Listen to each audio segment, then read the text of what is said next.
একটি মোড়কের কাহিনী।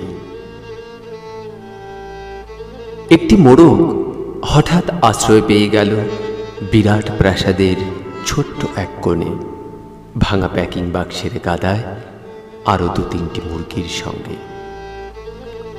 আশ্রয় যদিও মিলল, উপযুক্ত আহার মিলল না।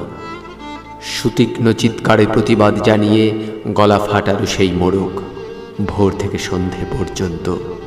তবু সহানুভূতি জানালো না সেই বিরাট শক্ত ইমারত। তারপর শুরু হলো তার আস্তা কুড়ে আনাগোনা। আশ্চর্য, সেখানে প্রতিদিন মিলতে লাগলো ফেলে দেওয়া ভাত রুটির চমৎকার প্রচুর খাবার। তারপর একসময় আস্তা কুড়েও এলো অংশীদার, ময়লা ছেঁড়া ন্যাকড়া পড়া ২-৩টে মানুষ।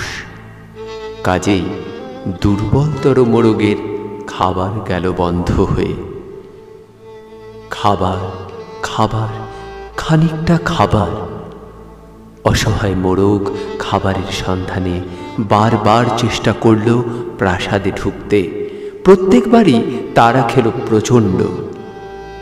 ছোট্ট মোড়ক ঘাড় উঁচু করে স্বপ্ন দেখে প্রাসাদের ভেতর রাশি রাশি খাবার।